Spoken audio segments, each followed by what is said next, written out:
آج ہم بات کر رہے ہیں ڈرامہ دو کنارے کی قسط 34 پر۔ ہمارے پاس ریئیکشن پرنسس کا ایک تفصیلی جائزہ ہے، تو اس کی روشنی میں ہم ذرا گہرائی میں جا کر دیکھیں گے کہ اس قسط میں کیا کیا ہوا۔ جی بالکل۔ اور یہ جائزہ جو ہے نا، یہ خاص طور پر کچھ چیزوں پر فوکس کرتا ہے، جیسے محبت، پھر دھوکہ، اور وہ جو معاشرتی دباؤ ہوتا ہے نا، وہ سب۔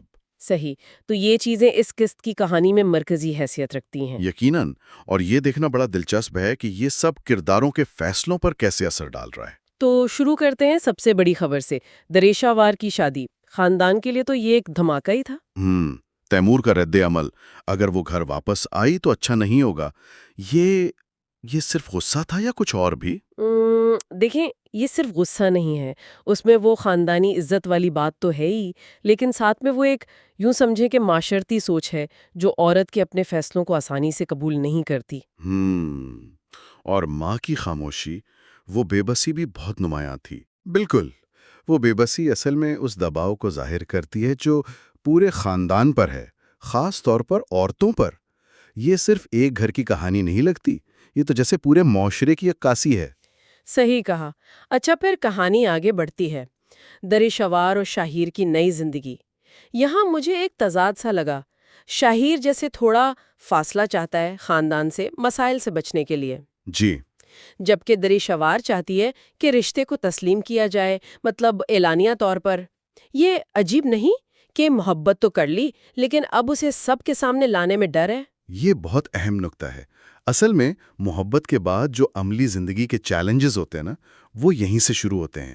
شاہیر کا یہ رویہ، اس کی وہ ہچکچاہٹ، وہ کہنا کہ تھوڑی دیر اکیلے رہتے ہیں، ہاں، یہیں سے ناظرین کے ذہن میں شک پیدا ہونا شروع ہو جاتا ہے۔ کیا یہ صرف حالات کا دباؤ ہے یا کوئی گہری بات ہے، کوئی راز؟ بالکل، لگتا ہے جیسے آگے کچھ بڑا ہونے والا ہے۔ جی، اشارہ تو ملتا ہے۔ اچھا، اور دوسری طرف ولید ہے، اس کا دکھ، اس کی خاموشی، وہ بھی بہت گہری دکھائی ہے۔ ہاں، ولید کا کردار، اس کی تکلیف کو محسوس کیا جا سکتا ہے، اور پھر خاندان کا وہ روایتی حل۔ کہ شادی کروا دو سب ٹھیک ہو جائے گا، یہ تو ہمارے ہاں بہت ہی عام ہے نا؟ ہاں ہاں، جی بالکل عام ہے، مطلب جذباتی مسئلے کا حل ایک اور رشتے میں ڈھونڈنا۔ خیر، لیکن یہاں ماورا کا کردار آتا ہے۔ ہاں، ماورا، وہ کافی الگ لگی، سنجیدہ، متوازن قسم کی۔ بالکل، وہ حقیقت پسند نظر آتی ہے، اور جس طرح وہ ولید کی صورتحال جانتے ہوئے بھی اسے قبول کرنے کا سوچتی ہے، وہ اس کے کردار کی مضبوطی دکھاتا ہے۔ یہ تھوڑا مختلف زاویہ ہے۔ صحیح، مگر پھر آتا ہے وہ فون کال والا سین، وہ تو شاید سب سے بڑا ٹوسٹ تھا قسط کا۔ اوہو جی، وہ فون کال، ایک انجان عورت کا فون، اور وہ کہہ رہی ہے کہ میں شاہیر کی بیوی ہوں۔ یہ تو مطلب دریشوار کے لیے تو جیسے سب کچھ ختم ہو جانے والی بات تھی۔ یقیناً، یہ دھوکے کا انکشاف ہے نا، یہ کہانی کا ایک اہم موڑ ہے۔ یہ صرف اعتماد توڑنے والی بات نہیں، یہ دریشوار کو بالکل اکیلا اور غیر محفوظ کر دیتا ہے۔ جس کے لیے سب چھوڑا۔ وہی تو، خاندان چھوڑا، معاشرہ برداشت کیا، اور اب یہ اس کی پوری جدوجہد کو ہی مشکوک بنا دیتا ہے۔ اور بات یہیں ختم نہیں ہوتی، شاہیر کا وہ اچانک باہر جانے کا فیصلہ، وہ بھی اکیلے۔ جی، یہ تو جیسے جلتی پر تیل ڈالنے والی بات ہو گئی۔ وہ وعدہ کے بعد میں ساتھ جائیں گے، اب کتنا کھوکھلا لگ رہا ہے نا؟ بالکل، اب تو شک ہوتا ہے کہ یہ کوئی مجبوری تھی بھی، یا یہ بس ایک بہانہ تھا، فرار تھا۔ یہ قدم شاہیر کے کردار کو اور بھی زیادہ مشکوک بنا دیتا ہے۔ اس کی نیت پر سنجیدہ سوالات اٹھتے ہیں۔ کیا وہ بھاگ رہا ہے؟ کیا وہ جان بوجھ کر دریشوار کو پیچھے چھوڑ گیا ہے؟ تو یہ کہانی کو بہت پیچیدہ کر دیتا ہے، سسپینس بڑھ گیا ہے۔ جی بالکل، ناظرین اب یقیناً اگلی قسطوں کا بے چینی سے انتظار کریں گے۔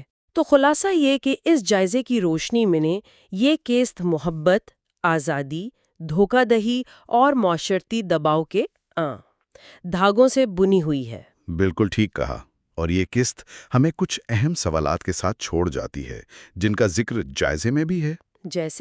جیسے کیا دریشوار نے واقعی محبت پائی ہے، یا وہ کسی جال میں پھنس گئی ہے؟